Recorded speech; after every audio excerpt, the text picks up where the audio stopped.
Hello.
As you can see, I have a cute little t-shirt on me with a little nugget inside of it, because this is how we get things done these days.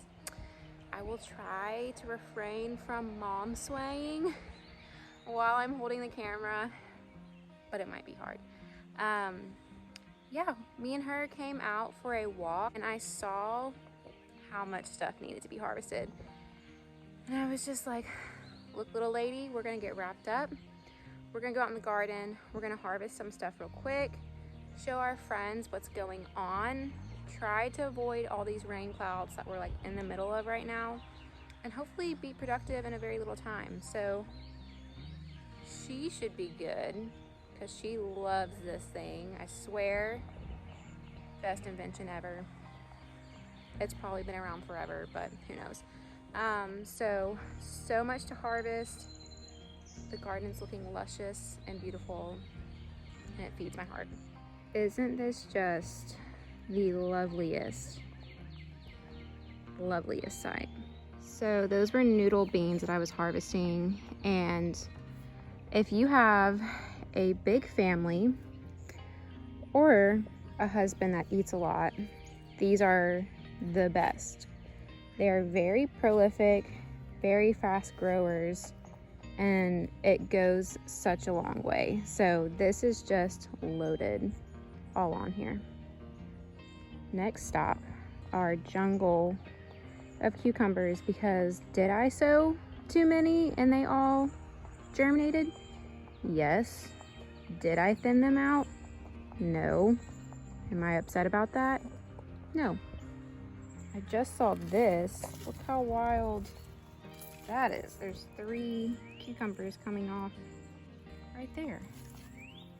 Crazy. So many babies.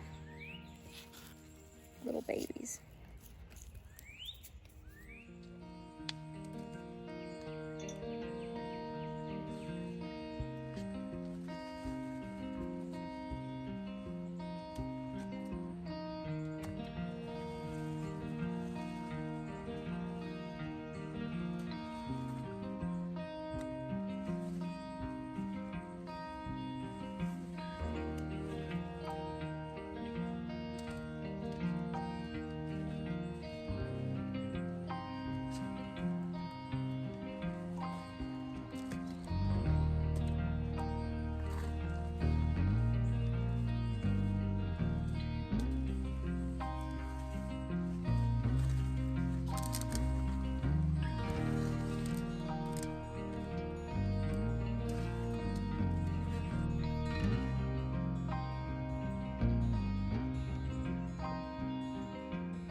at my beautiful calendula that's starting to do something.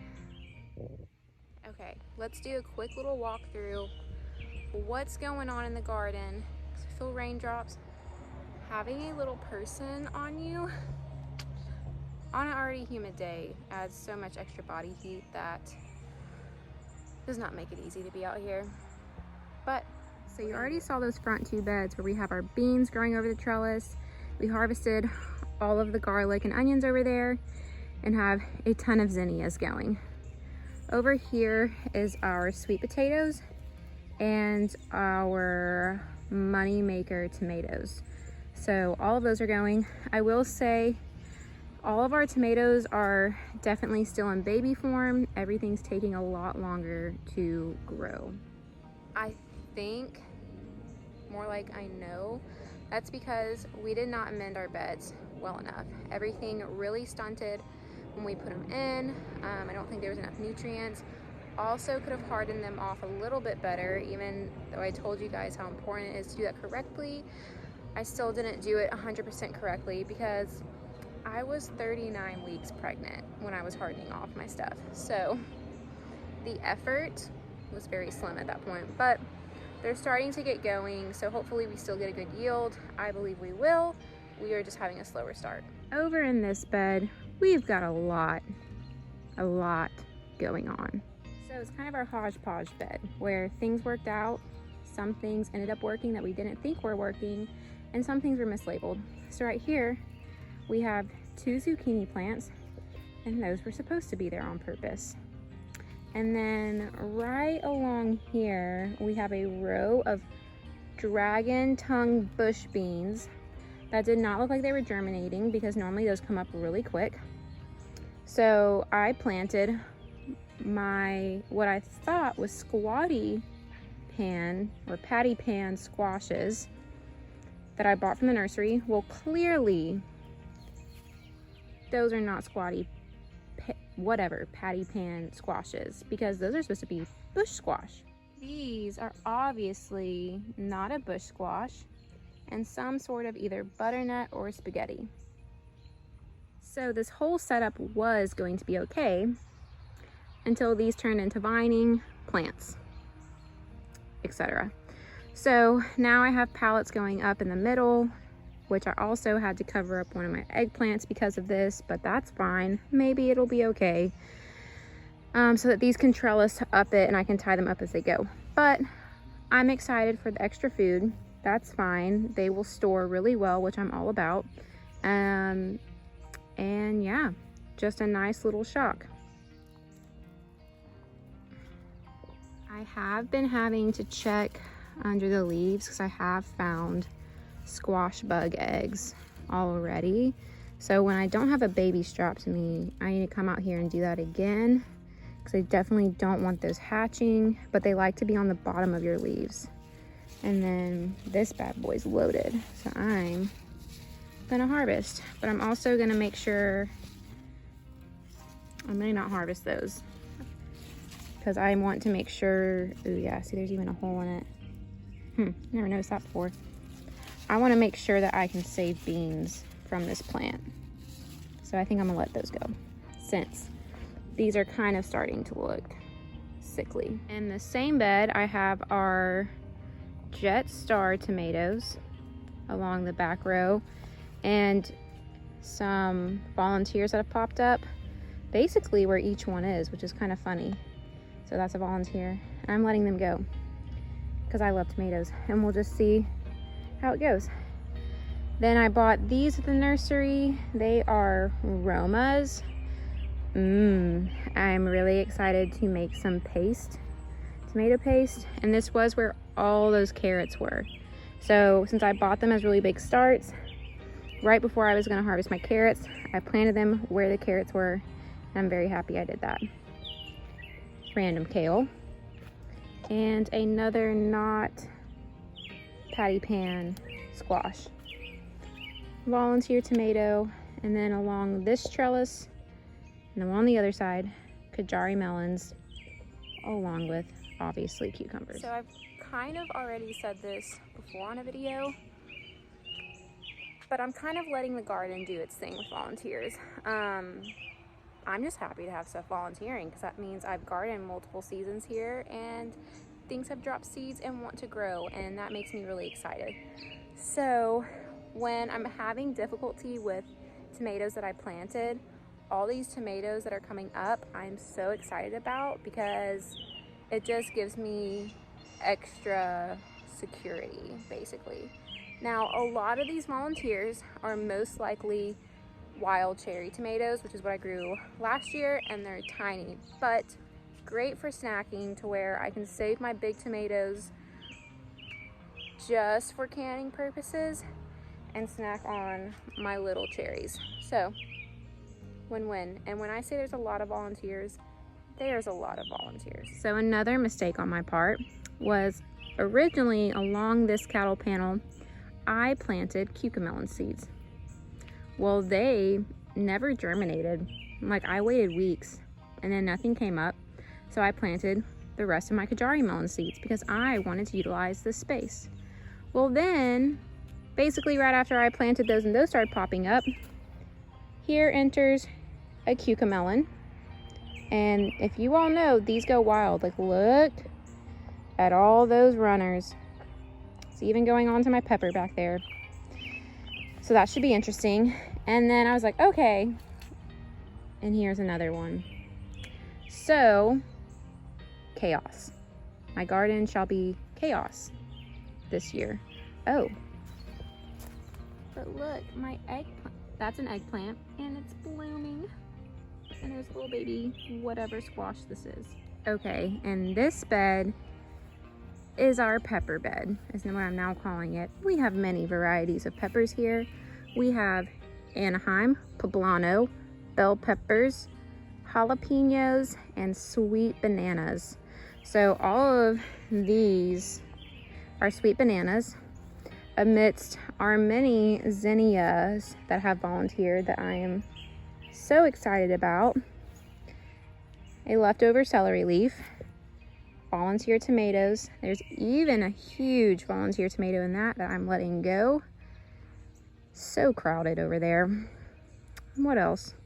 Then we have our dahlias and echinacea on both edges that I'm very, very excited to have bloom. And then amidst our peppers are some of our herbs. So right here we have normal basil, which I actually need to harvest that, and then tulsi, also known as holy basil.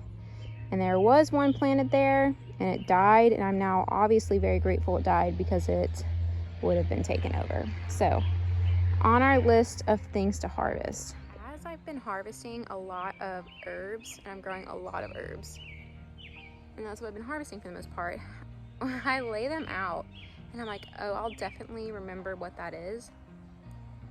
Between the oregano, holy basil, normal basil, drying, those three are really hard to tell apart. Oregano's an easy smell, but holy basil and normal basil, not easy. So I need to do better about that. Here are my herb bins. So we have rosemary. My oregano is struggling. I might have accidentally killed it because it didn't get watered for a few days. My spearmint, which I am very excited about. And then our sage is doing really, really well.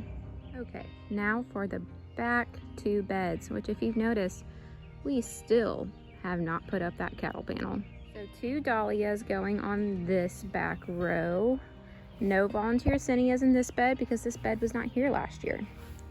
Some extra jalapeno plants, sugar pie pumpkins, which apparently that is a sugar pie pumpkin.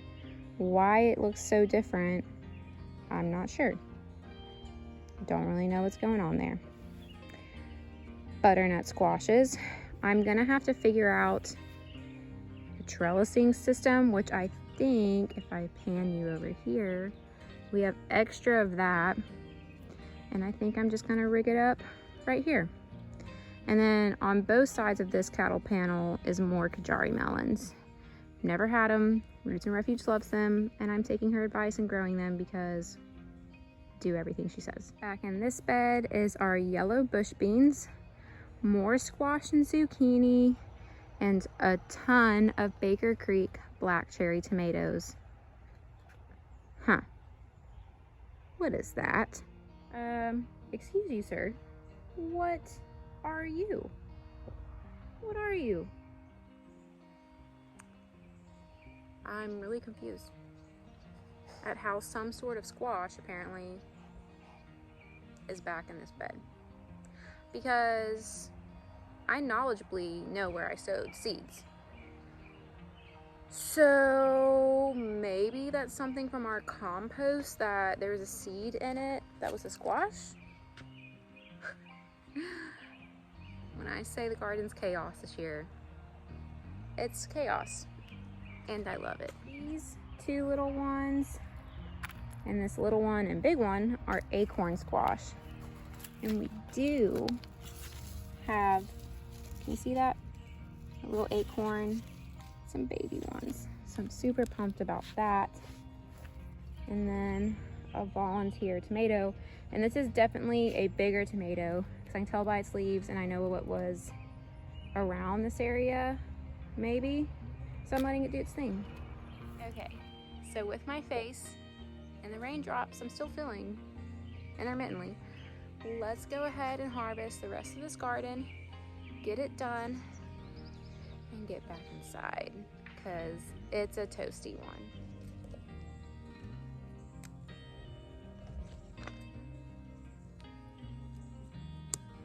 Yep, you can see my holy basil starting to go to flower because it's getting so hot. So gotta keep up with it. Okay.